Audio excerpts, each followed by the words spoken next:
Good morning, everyone, and welcome. This is Joe Scarice, host and founder of the Creative Bird Strategy podcast and house here on Clubhouse and live on Apple, Spotify, Amazon, YouTube, Facebook, LinkedIn, Twitter, name it, we're here, that we're there. And just another great Saturday morning. Sun's coming out a little bit. Hope everybody enjoyed their July 4th. We had a nice time, myself and my wife and Yurdell and a couple other people went down the shore, enjoyed some of the beach time, some sun, well needed sun. Everybody needs their vitamin D. So we'll get started here in just a few minutes. We'll be discussing a great subject this morning: the art in negotiation in real estate investing strategies. So we'll get started here in just a few minutes. I'm going to invite some fellow registered followers here in the room, and give me just a couple seconds here. But in the meanwhile, in the interim, I'd like to thank our sponsors as always. I'd like to thank Perkatech, Mr. Yardell Perkins, our social media strategist and business partner in the Creative Bird Strategy podcast. We have been working together for the past decade. We're hovering close to our 50th episode, relaunching this podcast post COVID. Very excited about how we're collaborating it now. We're going to be doing some advances to it over in the next 30 days. We'll keep you all informed of what we're going to be doing.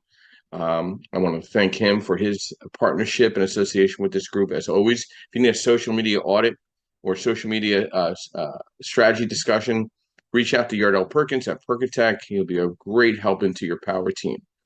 I'd like to thank MB Capital, your unsecured business line of credit referral program for real estate investors and business partners throughout the country, providing lines of credit to secure opportunities in the real estate field. I'd like to thank Lendmark Capital, your asset-based lender nationwide, providing DSCR loans, 1 unit up to 25 units, offering fixed to rent, fixed to flip, new construction, blanket loans, strategy, advisory in the investment space.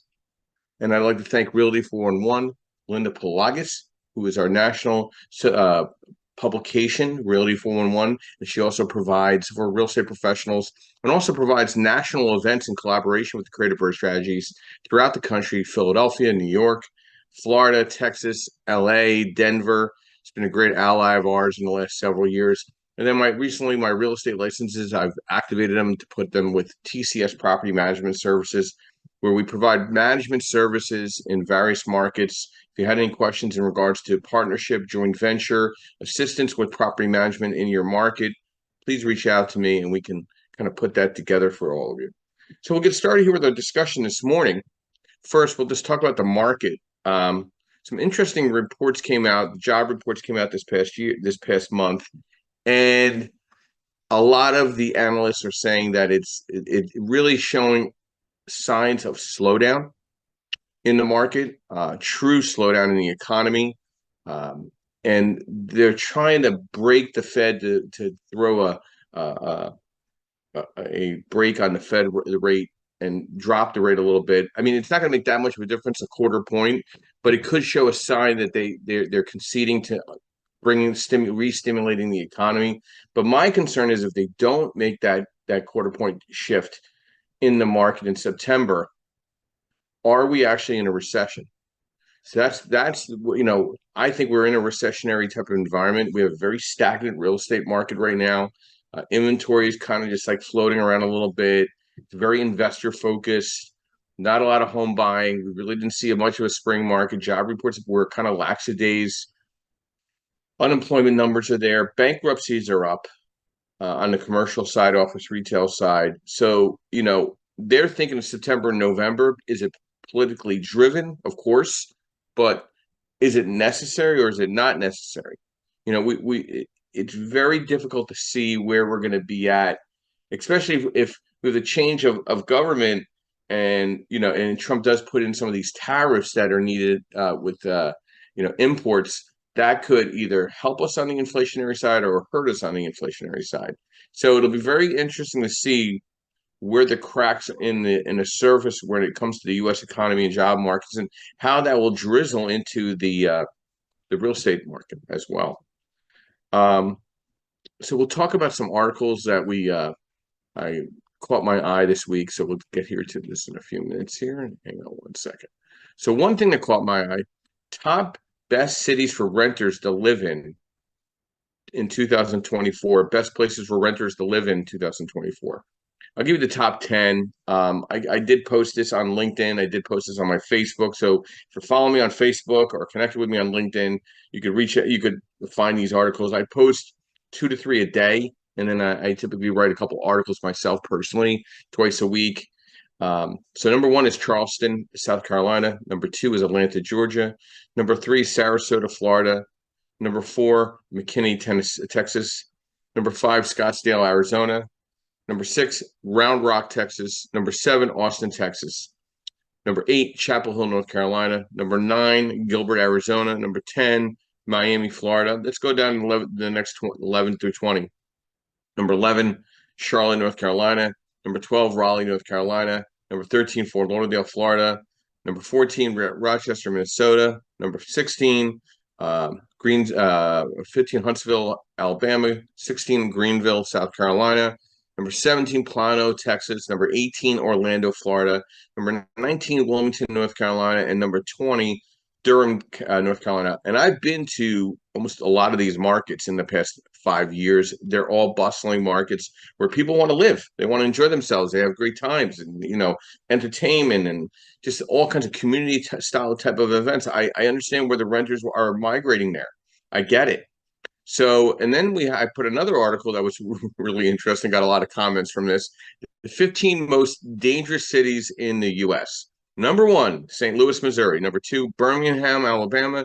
Number three, Baltimore, Maryland. Number four, Memphis, Tennessee. Number five, Detroit, Michigan. Number six, Cleveland, Ohio. Number seven, New Orleans, Louisiana. Number eight, Shreveport, Louisiana. Number nine, Baton Rouge, Louisiana. Number 10, Little Rock, Arkansas. 11, Oakland, California. 12, Milwaukee, Wisconsin. 13, Kansas City, Missouri. Number 14, Philadelphia, Pennsylvania. Number 15, Richmond, Virginia. Surprising enough, Chicago and New York are not on here. Don't get that one, but okay. But maybe they don't look just at the city proper. They look at the boroughs. But I mean, Chicago is not a place to play around with, and nor is New York. Philadelphia coming down to 14. That's kind of funny. I live in the Philadelphia market. There's some really rough neighborhoods, but there's also some nice neighborhoods. But there is a danger point. There's not a day that goes by where there's crime. So, very interesting article. Got a lot of comments, good, bad, and ugly on that one. But I just give news. I don't give bad or good news. I just give news, and that's the beauty of what we do in this business. Is we just give news. Hopefully, you could take it whatever way you want. Rates did level off at 7.03 conventionally. Commercial rates did come down about an eighth.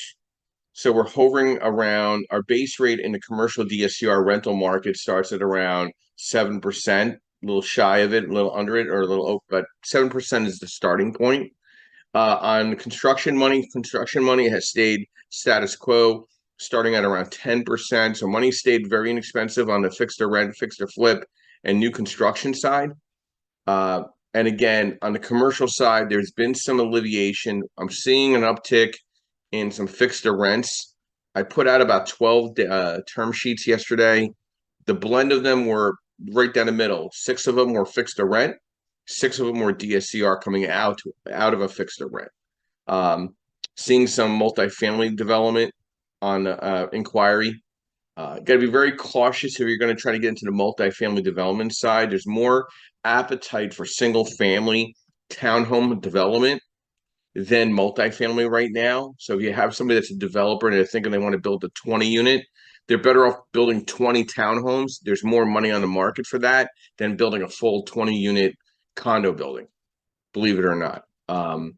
So there's a lot more money on the street being put out by certain funds that are out there as big as Blackstone that want to put money out in that townhome build to rent community. So let's dive into our subject this morning, the art of negotiation in real estate investing strategies. So negotiation is a crucial skill in real estate investing, impacting the success and profitability of deals. We're going to go over some strategies and principles to master the art of negotiation in the field. If anybody has any questions, you could raise your hand or invite yourself up, and we'll get started here in a minute. But before I go into this, Travis, good morning and welcome. brief overview of who you are, what you do, and thoughts to our discussion this morning. Hey, Joe, good morning. Thanks for having me up here. Yeah, I'm Travis. I have a real estate brokerage here in the North Houston area. We do residential, commercial, property management. Um, Before I talk about that, when you were reading off that list of the best places to rent, I'm really not surprised to hear Austin was on there. You know, Austin, Round Rock, same place. Yeah. Round Rock's just a suburb. Um, because I was reading the other day in our local news about how the vacancy rate or the occupancy rate for all the apartment buildings in Austin's like 65%. And so of course they're going to be discounting them like crazy, right? And Austin is a cool place to live, man. If you guys that are out there have never been, it's like a big college town. It's a lot going on. A lot of young people live there, and anyway, so I wasn't surprised by that. And their market, yeah, is really getting hammered. As far as like the slowing of the market here where I am, it really just slowed down pretty quick. Um, Even the rentals are slow at the moment, which is kind of surprising, which is telling me that people just aren't moving at all. Or maybe they're getting such good deals on apartments, they're just moving to apartments because we do single family rental homes. Um, but yeah, like I've been analyzing the markets around where I have a couple properties listed for sale, and there's been like no pending contracts in the last 30 days.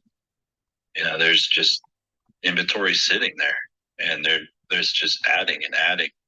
So, um, it wasn't like it just kind of slowed down a little bit. No, man, it's just like the buys have just stopped. But anyways, regardless about that, our negotiation, I'm interested to hear what it is you're going to talk about, Joe. And yeah, I've negotiated quite a few deals, so Just a I will pipe in when needed. Thank just, you. just a few, huh? Yeah. Well, just before we get into the discussion at hand, um, what this is telling me, when you're not seeing the sales, where are you gonna comp the values, and Yeah. does eventually the market starts pointing down in values, like nationally? You know what I mean? You're seeing that 8 to 12% across the board. I mean, an appraiser can only praise a property if there's values to comp against that are sold and settled. Right. You can't go back 2 years because that's Right. that's frivolous. So you're going to see an automatic push down in values. We need this because, I mean, listen, people were spoiled during COVID. They had nothing else to do but look at TV and see the Right. rates at 2%. People, it's going Yep. to take at least another 5 years for people to forget that's not coming back.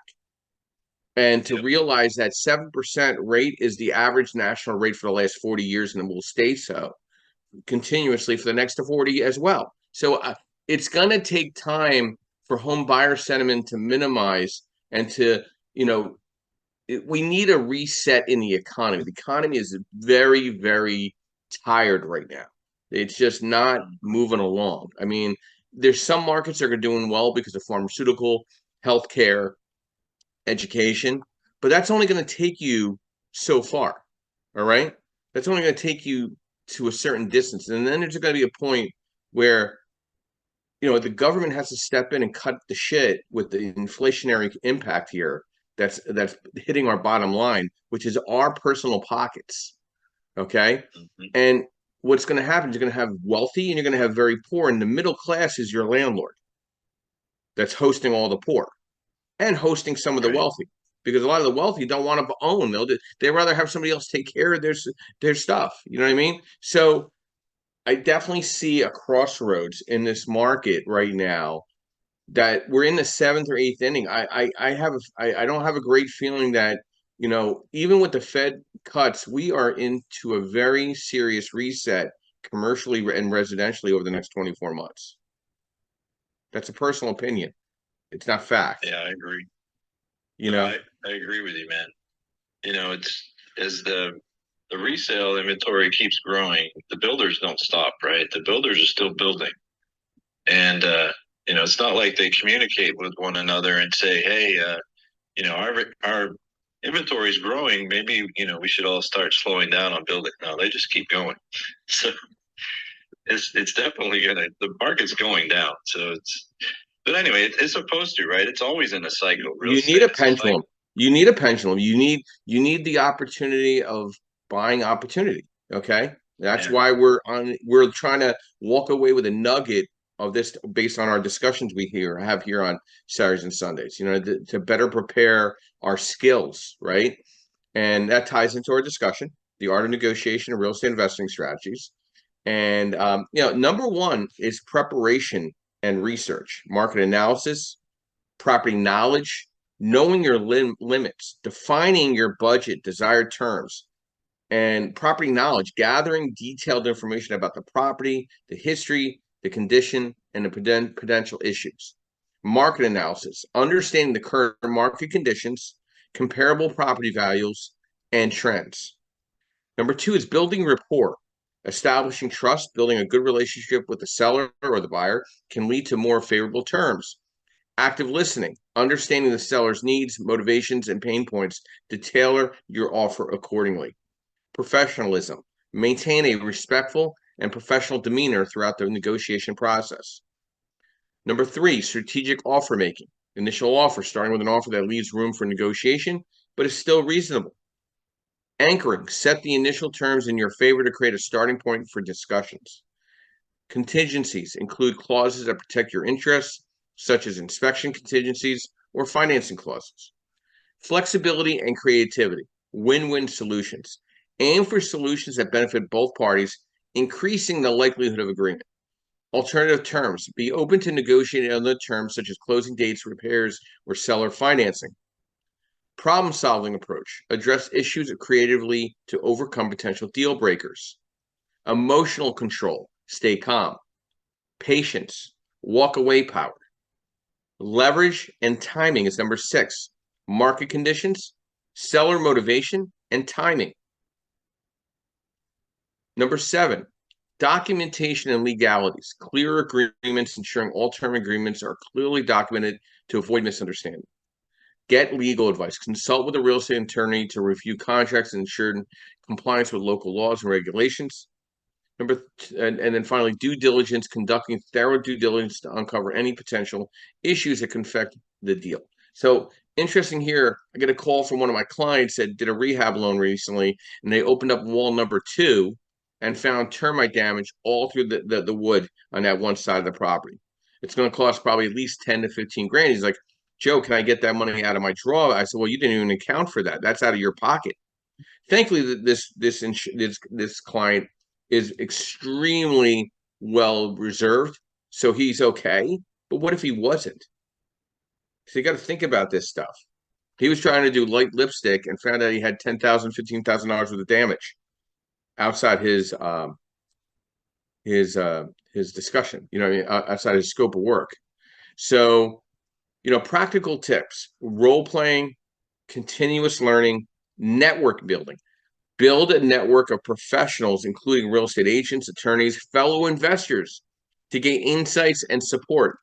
By mastering these strategies, real estate investors can negotiate more effectively, securing better deals and maximizing their returns.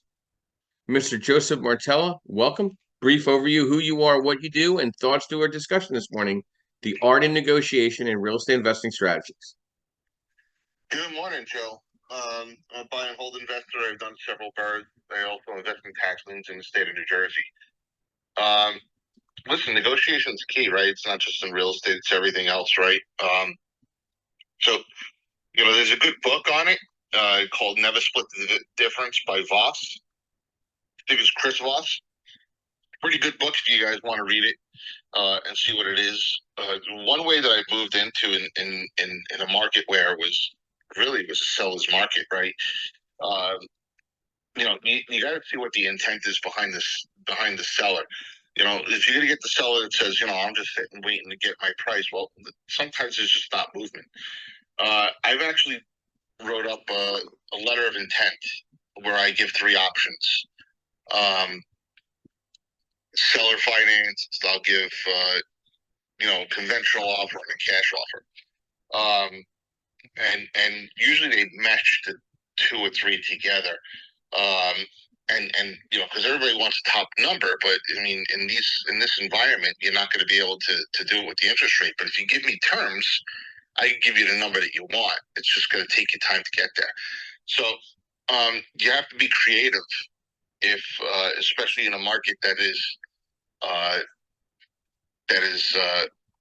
tight for buyers or investors, right? Especially when you're competing as an investor, you're never going to win against a regular homeowner. They could afford to pay more, or at least they think they can. They will pay more, and you need to have more leverage because you have to have a bottom line profit number, whether you're flipping or you're renting. So there's a lot that goes into it. But, one thing, I don't know if you mentioned it, Joe, in your list that you said, you have to have discipline, right? You got to know your numbers and you got to stick to them. You can't just say, I'll go a little higher, and then you wind up having a problem down the road. I've seen investors do that, in this market, experienced investors do that, not stick to their discipline. They haven't fallen in trouble yet, but they've done it. And it's sometimes just human nature where you just want to win. You just want to win on a bid, right? And it gets competitive. The real estate auctions, foreclosures and what have you. You've seen outrageous numbers on that. That just didn't make sense. And there's an investor that I know that went on is on a fix and flip, and he was going based on the market increasing, and it's been sitting on the market for about 3 months now. And he just lowered the price and it's still sitting. So with no contract. So, you got to be disciplined in your numbers. Joe, you brought up a couple points that I'm highlighting. I think flippers are now reevaluating what they would consider a flip. They're realizing they might have to hold the property a year or two and then flip the property, because this market is just not there. And if you miss the selling point where the market of people that are buying out of necessity, there's a window. Usually it's spring, usually it's early fall. We didn't see much of a spring. We're not seeing much of a summer. I'm seeing days on the market increase. I'm seeing value drops, resetting prices. I think flippers are doing more homework now to look at a 2-year plan, 3-year plan, and maybe, hey, listen, maybe I'll refinance this, rent it to somebody that has the potential of buying this property, right, down the road, and they'll treat it like their own home because they might buy it from it. Maybe I'll cut a deal. I'm seeing the word lease optioning pop up a little more. I'm seeing a lot more creative portfolios hitting the market. But I think you got to do your homework. I mean, you really have to also establish a very strong financial position. You need to know what your financial capabilities are. What's your wit span? Like, what kind of reserves do you have and money do you have to put into a deal? That's actually 2 different sets of numbers. Like, putting money into a deal plus keeping reserves, they should be separate, and you should understand the difference between the two. And setting clear priorities, defining the priorities and deal breakers before entering negotiation. Knowing what aspects of the property are non-negotiable and where you have flexibility will help you stay focused during discussions. This clarity allows you to make decisions efficiently and with confidence. And using a collaborative approach, approaching negotiations with a collaborative mindset rather than an adversarial one. Try and build a rapport with the seller and their agent, expressing genuine interest in the property. A positive relationship can create a more favorable negotiating environment. And be patient and strategic. Patience is a virtue in negotiations. Avoid rushing the process and be strategic with your offers. If your initial offer is rejected, consider counteroffers that address the seller's concerns while aligning with your goals. This back and forth is a natural part of the negotiation process. Don't over evaluate and not put an offer in. Put the offer in, even if it's a lower ball, because at least you'll get some back and forth. You might lose out on the deal altogether. I know a young lady that was going back and forth with me trying to figure out numbers for herself. By the time she made the offer, the property was gone. So get the offer in to get discussions moving. Time does kill deals. Okay? And the art of negotiation is important. The earliest way to save on real estate investment to work with a trusted, power team that can get you the best leverages and understanding the best idea of what the market where you're buying, whether you're out of state or in state. You gotta be boots on the ground, whether you're in state or out of state landlord, and you got to build that team. These investor group meetings, very highly focused, higher level events that you want to attend. You want to meet the right people to build that rapport. So for myself, I travel to various markets because I want to be proficient and efficient for clients in various markets. They're like, "Are you here? Like, where's your office?" I said, "My office is my two shoes." Okay, and they start laughing, but I'm here. I will travel where time comes, And also, I just want to give an update to everybody. A couple of things that I'm scheduling. So if anybody is in these markets, please let me know. I'd love to get coffee with you. I'm going to be at the Maryland Border Realtor Expo in Ocean City. I'll be at the Delaware Border Realtor Expo in Dover, Delaware. I'll be in Think Realty in Orlando, Florida in the fall in September. I will be at the Ohio RIA in Cincinnati, Ohio in November. I will be at the NAR Realtor Convention and Expo in Boston, Massachusetts. And I will be at Triple Play in Atlantic City, New Jersey in December. So these are some of the bigger events that I'll be attending in the Northeast region. I will be traveling also potentially to the Greater LA RIA Expo to speak and present with Linda at Realty 411 as well. So again, you got to be out there meeting with different clients to understand how to negotiate in your market. Good morning, Melissa. Welcome. Brief overview, who you are, what you do, and thoughts to our discussion this morning, the art of negotiation of real estate investing strategies. Good morning, Joseph. Thank you for having me up. Good morning, Clubhouse. I'm Melissa King, owner-operator at One Last Die LLC, virtual assistant services here in West Michigan. We offer realty, bookkeeping, notary, and office management services to small businesses and entrepreneurs, specifically in real estate, because I have a background in real estate banking and office management. I also run what you call kind of a boots on the ground portion called Myra, Michigan Realty Assistant. It's a new service I created specifically for self-managed properties so they can kind of remotely manage things. And I'm in their locale and can work with their contractors.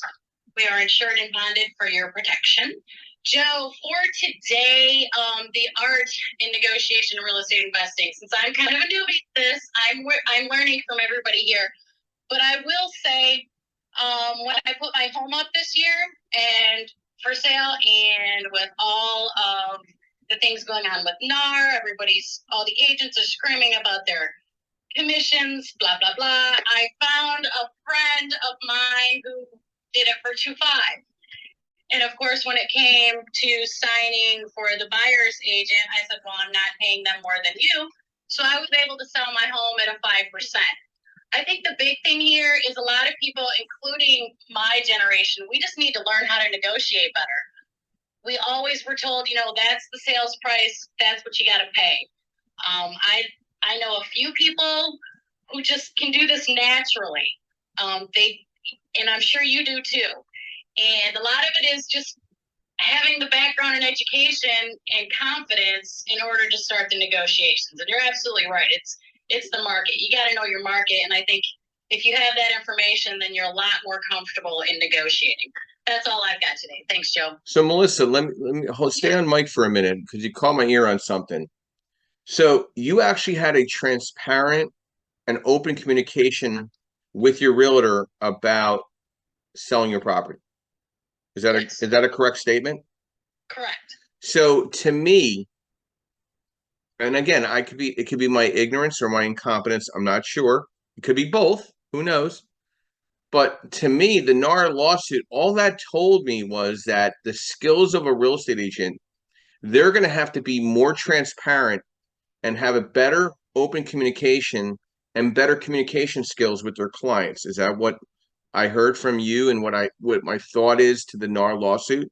Am I correct? 100% agree. Absolutely. So for the ones that can't talk outside their car to anybody else but themselves, they're going to have a problem, correct?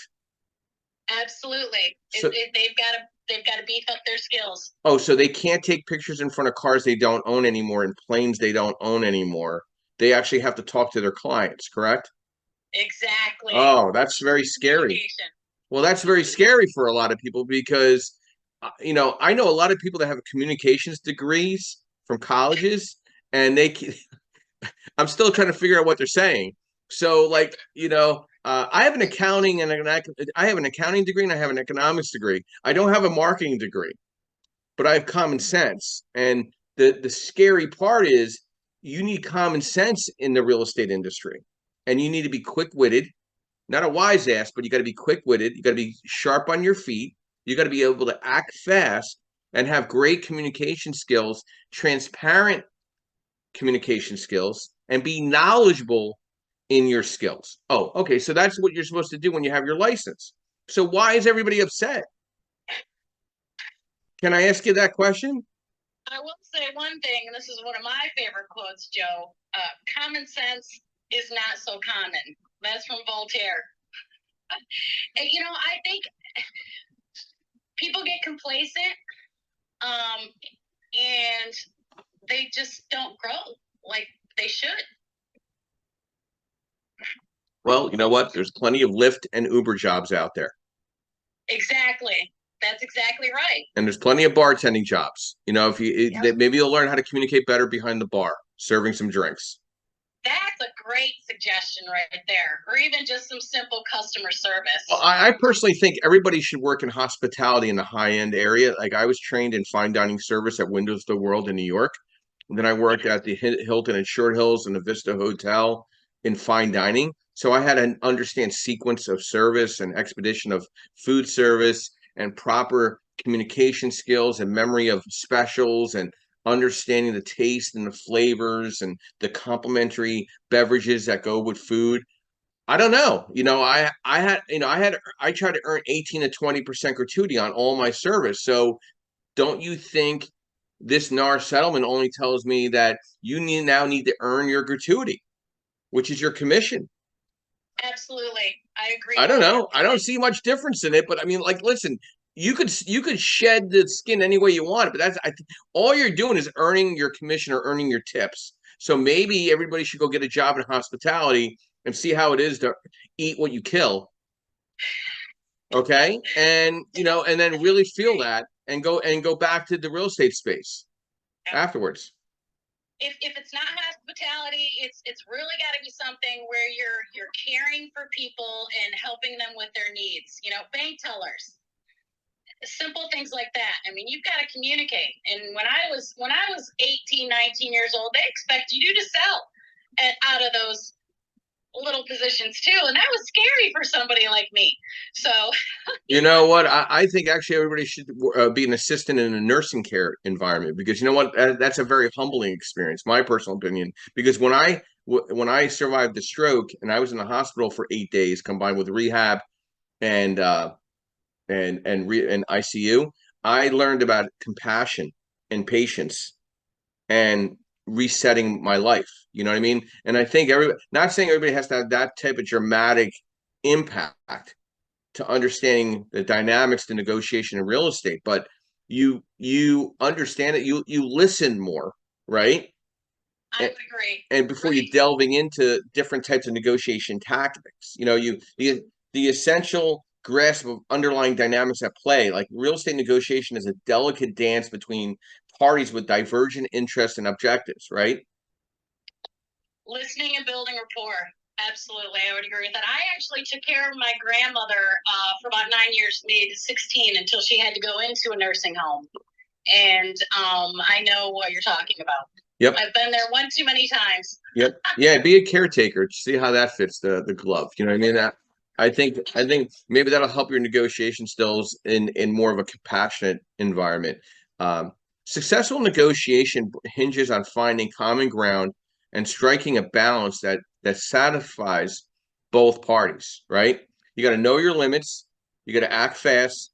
You gotta craft a winning strategy. You gotta really be recognized concessions when necessary. You got to put an expiration date on all type of negotiations and imply that you have other options. Okay, don't show your deck. Bob, good morning and welcome. Brief overview: who you are, what you do, and thoughts to our discussion this morning: the art of negotiation in real estate investing strategies. Joe, good morning. My name is Bob Chesick with Chespin Corporation. We help people set up LLCs and corporations. I am not a lawyer. I'm not here to give you legal advice today. Really, one thing that stands out when it comes to the real estate negotiations, and I think, Joe, you and I have gone back and forth on this on a couple of your longer drives when we chat for an hour or two. The question I keep getting is, when I set up the LLC, should I be presenting myself as me or as a representative of my own company? And my first thought is, and what I say versus what I'm going to say now are two very different things. Like, why the hell did you go through all that effort to set up an LLC if you're just going to disregard its existence? Seriously. The moment you step around the LLC, you effectively don't so much pierce a hole in your corporate veil as you just constructed a 4-lane bypass around it that anyone can use to get past it and go to you. I know I've probably driven some people absolutely insane, Joe included, where especially lately I've been very adamant for people to stop calling and texting my cell phone for work purposes, that it has to go through my office line where the calls are recorded. And that's because in my case, I'm in a regulated industry and they are bringing the hammer down on us for not doing that. And there's actually been some prominent court cases in my home state of Delaware where judges have charged people with destroying evidence because they didn't properly back their phones up because they were doing everything by text. This has actually happened in the Delaware Court of Chancery in the past year. So we've had to get very strict about this because we got warning letters about it from our own regulators. But the point being, that was something, sometimes you don't even think about these things, but, they happen. It's just how business goes.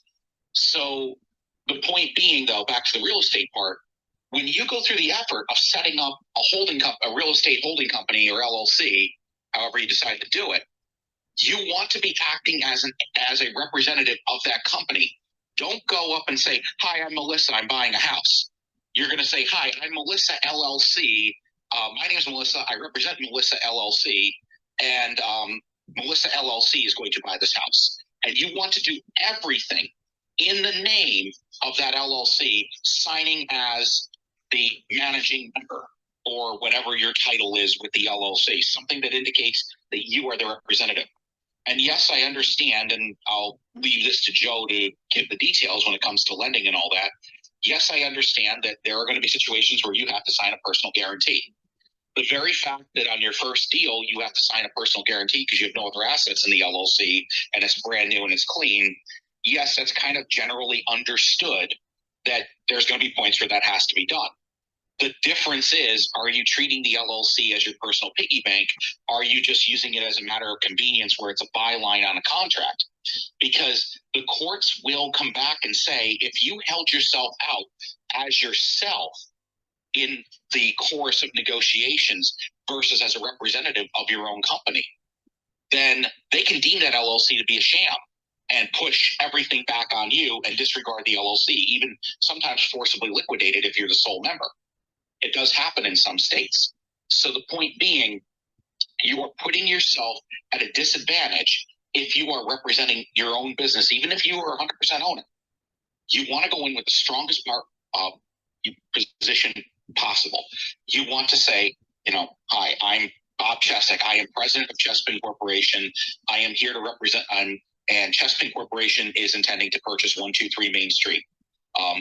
And then Bob is acting as in his capacity as president of Chespin Corporation. Yes, I just called myself in the third person. Yes, I'm crazy, and no, I didn't have enough caffeine today. But that's besides the point. The bottom line being, always stay within the scope of the entity that you've created, giving yourself the most powerful position. And are you going to win if you try to do pushback on a personal guarantee? Well, it depends on what it is. You're going for the loan, you're probably not going to win that. But if you're signing some other contract with maybe a contractor or something and they try to slide that in the contract, yeah, call them out on it if you don't like the terms. Remember, both parties have to sign it for it to be valid. You're not stuck with what somebody throws in front of you. So remember, you're negotiating, and the final sale price of your deal is going to be whatever you both agree on. That's what the property's worth. It's not based on some theoretical number that you saw listed in a real estate listing. So with that being said, Joe, I toss the mic back to you, and none of this was intended as legal advice. Thank you, Bob. Appreciate your insight and direction on this. You know, you gave me some ammunition to work with, and it drew some stories in my mind that have happened this past week. I've been coached over the last several years by several really good coaches in negotiation. And one thing I have learned is you are absolutely allowed to fire people.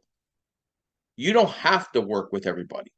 So you being the service provider, that doesn't mean you are the almighty welcome mat to clients, okay?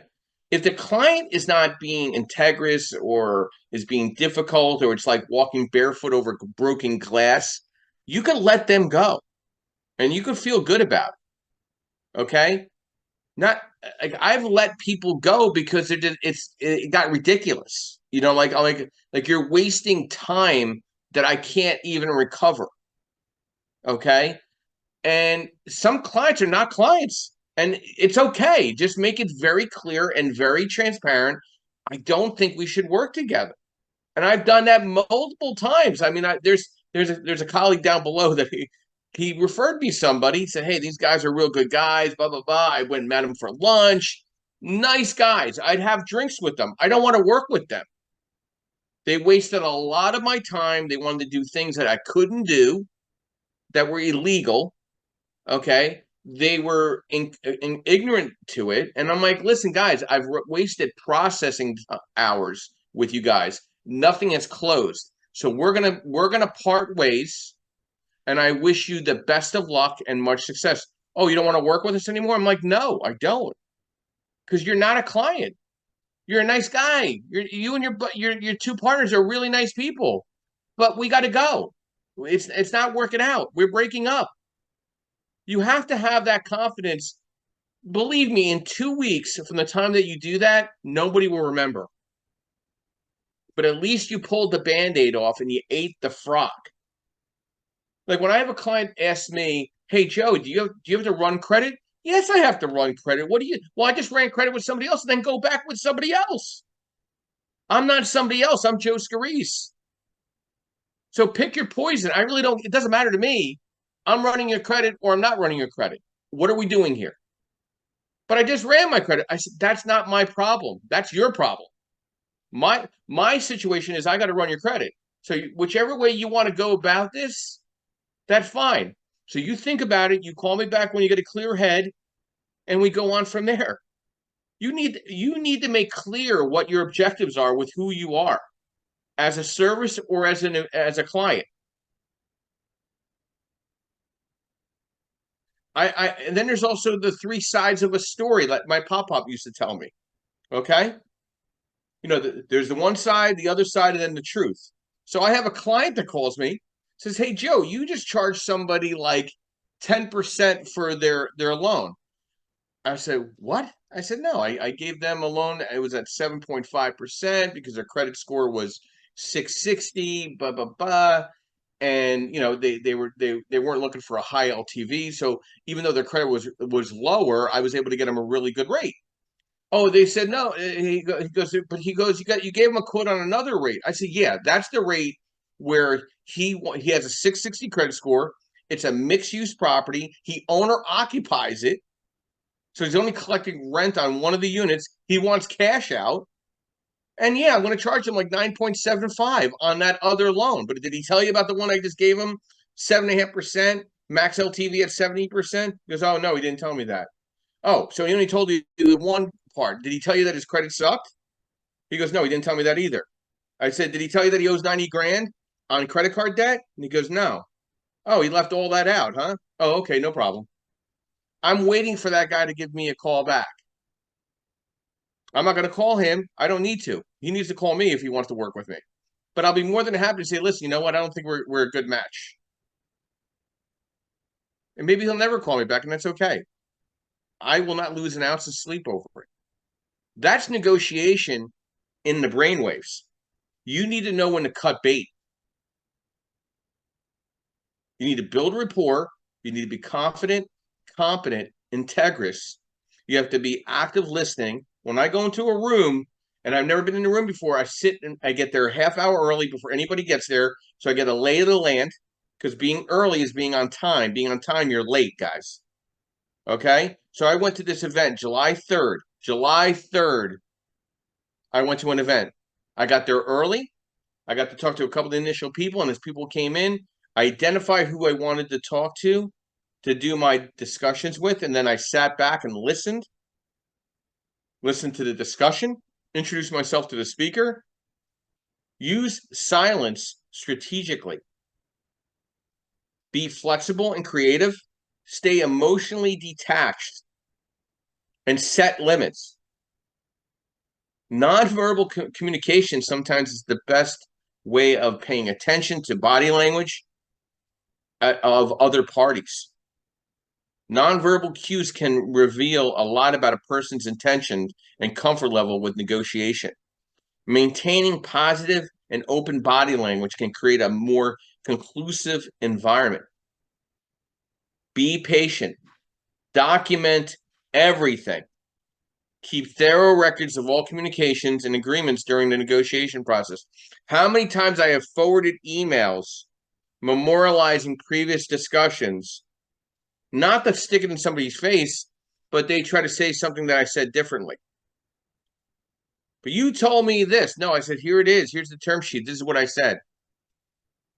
Was there anything different that we saw here? I'm missing something. Just let me know, and I'll clarify it for you. And you know what? If there's human error, you fess up quick. Don't let it linger. Don't let it linger. Tell the truth right away. The truth will set you free. Good morning, Justin. Welcome. Brief overview, who you are, what you do, and thoughts to our discussion this morning, the art and negotiation in real estate investing strategies. Yeah, good morning, Joe. Justin Jefferson. I'm in the Louisiana market, doing some doing some renovations, doing some investing. I'm a licensed broker as well. So switching up some things on that. You mentioned something, Joe. You mentioned in negotiation, and I forget what it was, but I'll just start talking about, kind of where I stand on negotiation. First of all, common sense. You and Melissa were talking about common sense, how it isn't so common, but how it is the backbone of investing, right? I've heard a lot of people say, or just whatever area of professionalism in real estate we're talking about, right? I've heard a lot of folks say that it's whether we're talking about wholesaling or we're talking about flipping houses, building houses, and development. These are not complicated, like brain surgeon complicated theory, philosophies, right? And concepts. These are pretty simple and basic concepts that have complicated pieces to them or that require levels of understanding. But to decide what you need to know to be able to negotiate, it takes the common sense and it takes the willingness to go educate yourself on that. You'd be in a bad position to negotiate with somebody if you don't know what you're talking about. And I'll give a quick example of a call I had yesterday. Most people who come to this room often have heard speak about the little problem properties that I've had for a year or two. And so I had one of those wholesale calls on them yesterday. Of course, I knew it was a wholesale their style. but they've learned, at least some of them have learned, to pick up combos from other actual investors and other people doing things and try to bait you in and give you information on give them information on your property to engage with you, right? In order to find out whether or not they can make themselves a deal, whether or not they can provide a source to help you, and then they could benefit that way. But it all has to do, whether I like it or not, right? It all has to do with your knowledge base and your ability to see where you can put where you can fit the right shape item in the right shape hole. And I'm gonna just leave it at that. So thank you. Please stay on mic, Justin. Okay. You know, as I hit the 50, the 40-year-old mark, I'm 54, but I've seen, you're I'm in this, I've been in the industry 24 years as a lender, 36 years as a licensed realtor, real estate professional, investor, 32 years. I think what's missing, you brought something up, is transactional experience. Like there's the newer people that are coming in the industry are not going under the wing of individuals that have transactional experience. And I think that when you let them go on their own, when they don't have depth in transactional experience in whatever they're doing, they're relying on common sense that doesn't have a lot of depth to the industry itself. Are you finding that with your level of experience working with individuals in negotiations that don't have transactional experience or communication? You got to remember, COVID really did a number on the introvert more than the extrovert. You know what I'm saying? So some additional thoughts to that, Justin. No, yeah, definitely. I absolutely agree with that. I think people are coming from a multitude of industries. They see an opportunity. When I got my license, I couldn't go to YouTube and figure out how to do, and when I learned about wholesaling, there were no and anybody can take this challenge right now. Go to YouTube, go to the year, type in the year because you can select and filter the videos. Type in 2013 and then type in real estate wholesaling and see which one of your favorite wholesalers comes up. None of them are coming up. Okay, so my thing is we realize that there's been a wave of information that's been put out there that is attractive to somebody who might be dealing with some turbulence or might just want a shift, or it looks like there's the grass is greener on the other side. So I think there's been a lot of that urge to get in where they think there's an opportunity. That's driving their conversation. A lot of them, and a lot of times I'm referring to agents and wholesalers, even contractors, right? That's driving their conversation. That's driving the scripts that they use, right, to talk to people. And that is not a good way to push somebody. Let's say you're working with investors. That's a horrible way to push them into a deal. Try to convince them and sell them and tell them you know what is best because you're a realtor. And I get a lot of that when I'm coming from, I'm not the best in the world. So let me not say that, but I'm just using the examples I had. I sat at a lot of closing tables, other people's closings though. I did a lot of inspections for HUD, so I understood the process. I talked to a lot of investors because I worked for them. So when it was time for me to invest, I knew what to start out looking for, and still I've had turbulence, right? And so I think it would, anybody that wants to get into any profession, to work for somebody even if you go work at a bank. I work for the bank too, right? So a little bit the basics about how much money is this, what kind of professions have X amount of money in their bank. And these kinds of things are important to know, the basics, right? Or common things on how to maneuver in the world and your possibilities on how you can maneuver or should be maneuvering if you want to hold said position. So that's kind of my thought. Thank you, Justin. Some thoughts of negotiation tips for real estate investors. Know your market. Set clear objectives. build relationships over and over and over again. Use data and metrics and be flexible and patient. Now, one thing that catches my eye on this, the building relationships, Uradell and I, we maintain a pretty strong CRM.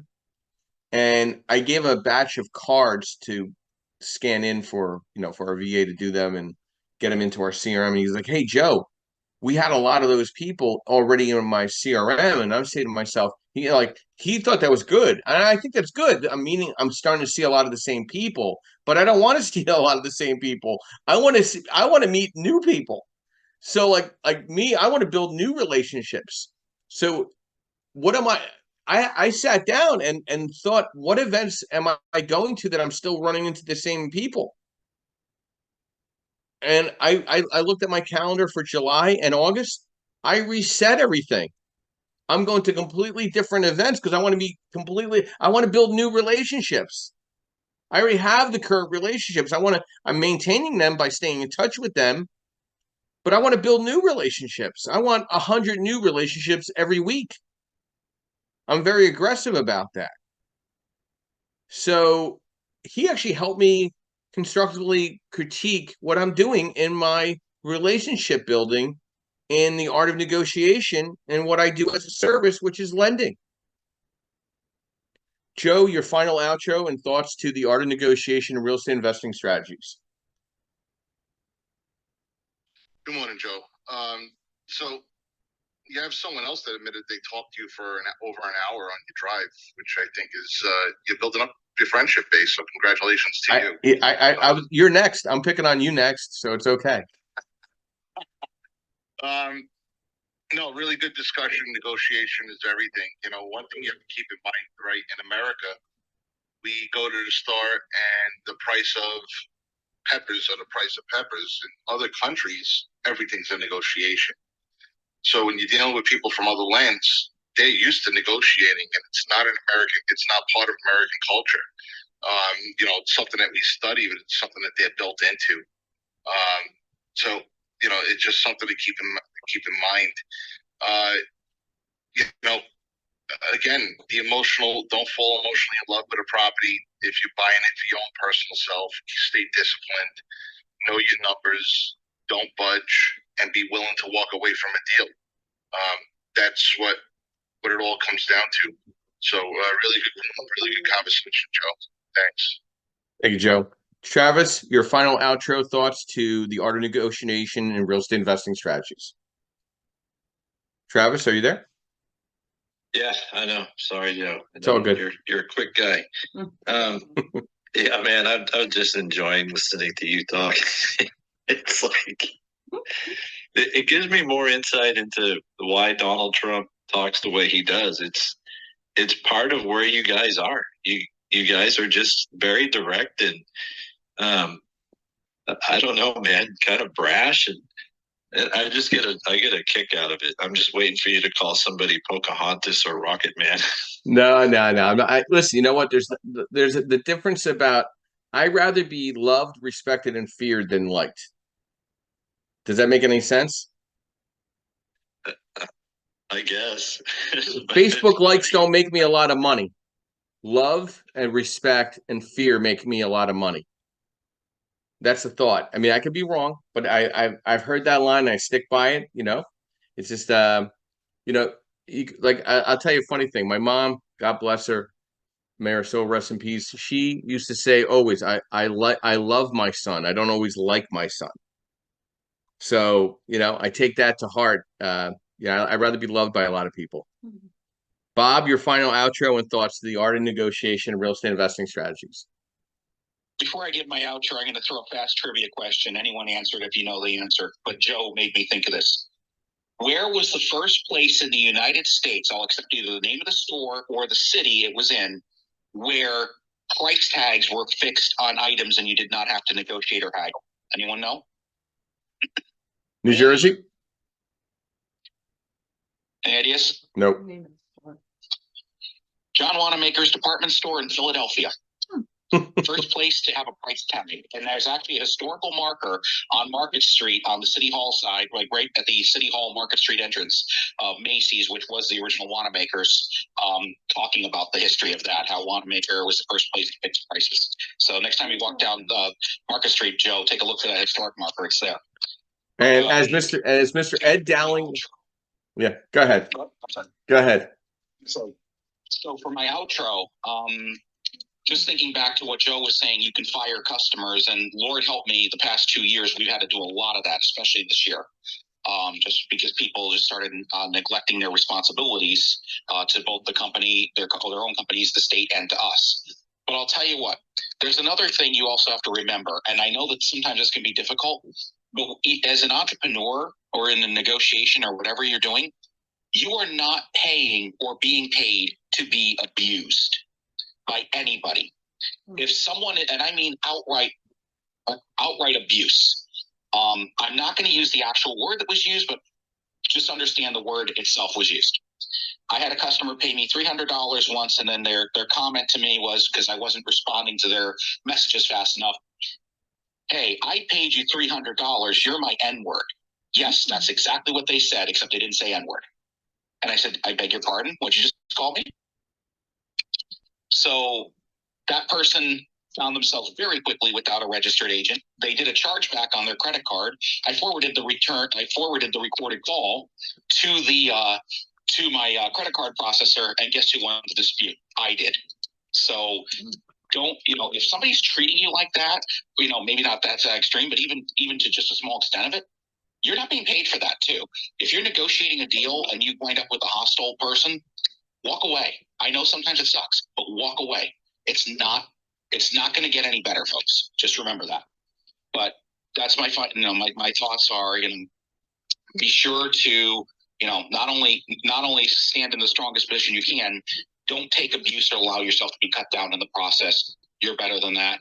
And if that's all they've got to throw to mudsling at you like that, then that's not someone you want to work with anyway, no matter what's at stake. Joe, that's my final outro. Nothing was intended as legal advice. Back to you.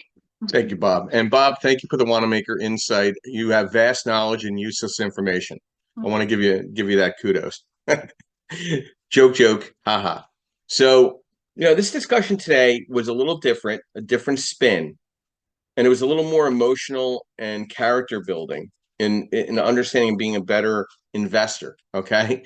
And my synopsis here is you got to pull the Band-Aid off. You have to eat the frog. You have to give news immediately. You got to, there's no hesitation. Memorialize it in emails, then follow up with a call. Okay? Be very clear and intentional in what you're doing in an integrous way. Not in a mean way, in an integrous way. And that will always work. Say what you do and do what you say.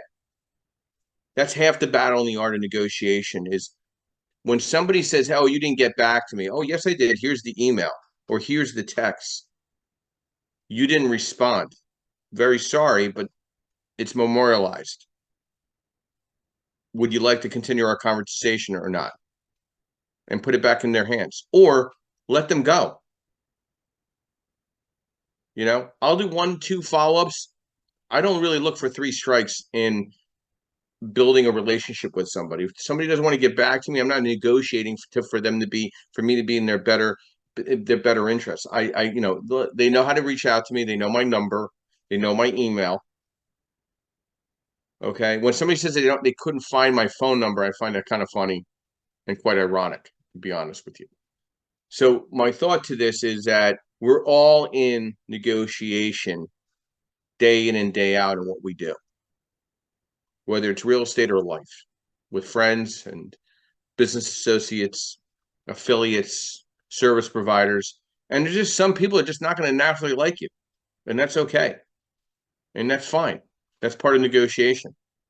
Sometimes you don't have to negotiate about it. It's clear. It's crystal clear. So I want to thank our sponsors today. I want to thank our moderators for such great insight and discussion And you could find all these downloads of our podcasts on creativebirdstrategies.com.